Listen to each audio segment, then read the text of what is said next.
2015 will be remembered in the annals of Nigeria's agricultural history as the year of the Rice Revolution, inspired by the Anchor Borrowers Program ABP, which was initiated by the Central Bank of Nigeria CBN and launched by President Muhammadu Buhari in November of that year. However, as a precursor to the revolution, the CBN on June 23, 2015, issued a policy circular excluding 41 items, now 43, including rice, from being procured with foreign exchange from the Nigerian foreign exchange markets. According to the governor, Mr. Godwin Emefiele, the thrust of the policy was to conserve the country's foreign reserves as well as facilitate the resuscitation of domestic industries and improve employment generation and wealth creation in Nigeria. I always say that my selfish interest is because there is no forex and because reserve is down. We think that because we can grow rice in Nigeria that we need to be able to begin to grow rice to feed ourselves, not just rice, cassava, yam, wheat, palm oil, even poultry products. Because we can grow them in the country, there is no need for us to spend scarce foreign exchange to import these items into the country. Before the transformation that was majorly driven through the collaboration between the CBN and the Federal Ministry of Agriculture and Rural Development, Nigeria, in spite of being the second largest producer of rice in Africa, surpassed only by Egypt, was the third largest importer of rice in the world. Although there are several factors militating against rice production in Nigeria, smuggling of the crop poses the biggest challenge to the country becoming self-sufficient in the production of rice. In fact, smuggling remains the worst nightmare for the local producer of rice in Nigeria. According to the Rice Millers, Importers and Distributors Association of Nigeria, over 2 million metric tons of parboiled rice were smuggled into the country in 2017 alone.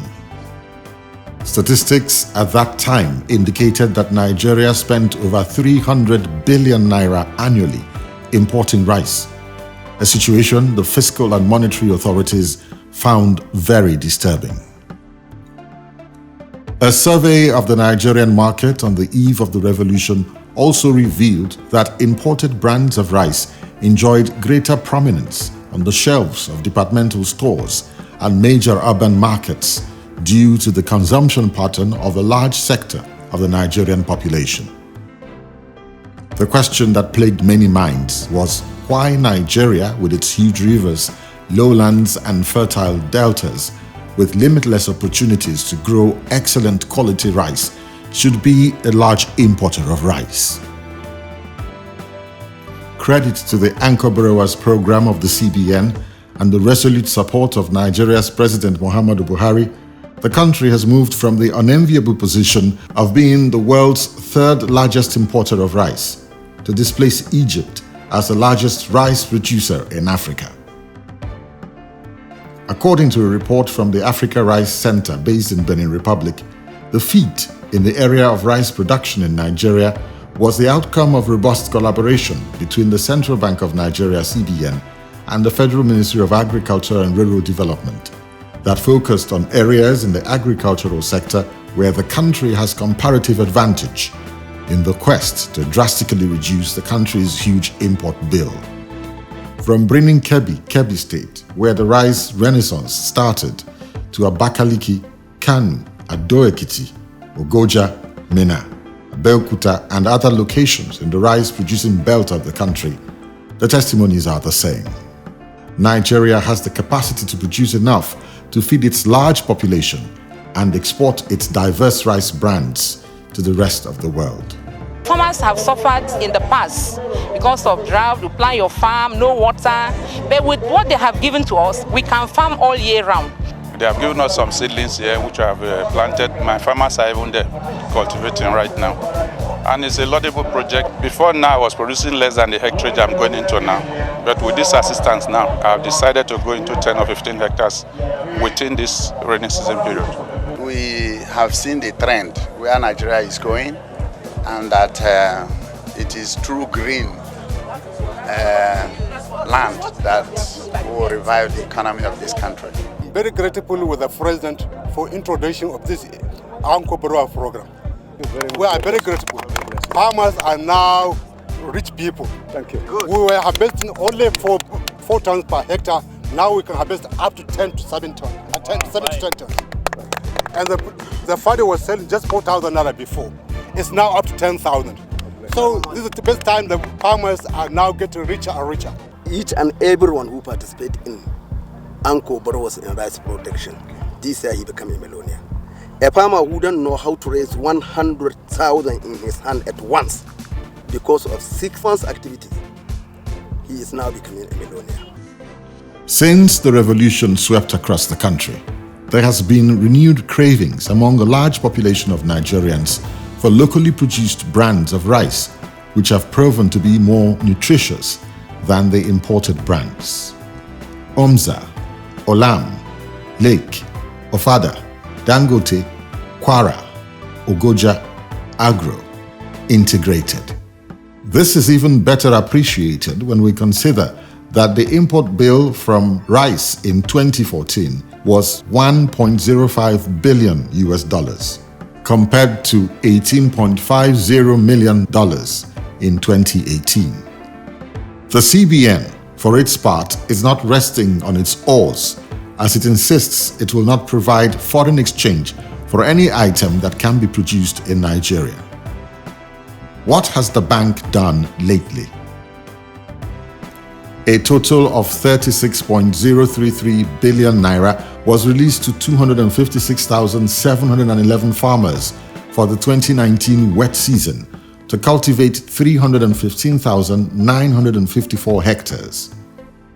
A rice yield of 1.58 million metric tons is expected from that process. Meanwhile, of the total outstanding amount of 55,436,688,923 naira 30 kobo due, the sum of 28,108,835,277 naira 30 kobo has been repaid in cash, while 17,796.07 metric tons of paddy, amounting to 1,957,567,370 naira has been collected so far as repayment in paddy. For the 2019-2020 dry season farming, a total of 123,941 farmers from Rifan, NECAS, and other private anchors have been identified and have also commenced the validation process in conjunction with the partnering banks.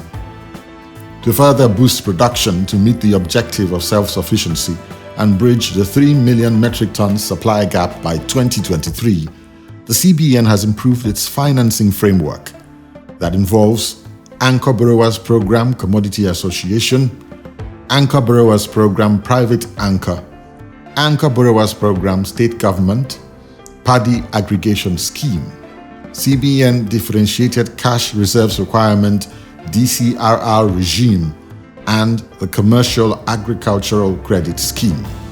In the 2019 season, the Paddy Aggregation Scheme was enhanced to accommodate more millers, while many medium and large-scale investors were financed under the Commercial Agricultural Credit Scheme and the Real Sector Support Facility windows.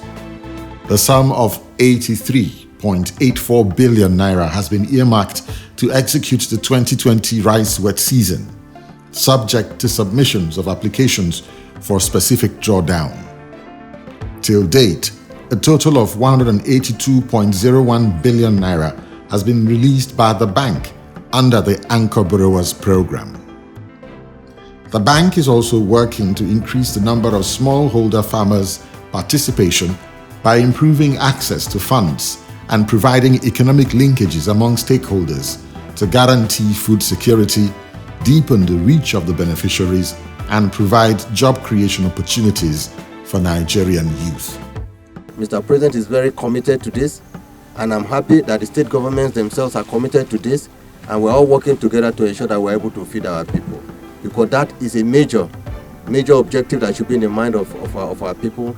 With the population of this country, there's a lot of opportunity. I know we can only pray that everybody should embrace this program so that in due course we'll be able to feed our people rather than importing food for our people.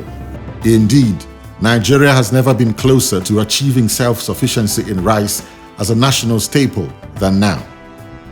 But for the success of the Anchor Borrowers program that has increased greatly the volume and quality of rice production in the country, it is arguable that the closure of international borders owing to the coronavirus COVID-19 pandemic with the attendant disruption of supply lines would have triggered a major scarcity of the product in the Nigerian market. Just imagine where Nigeria will be in the committee of major rice-producing nations today if all the states in the country were to key into the rice revolution. That is why all hands must be on deck in sustaining the gains of the rice revolution.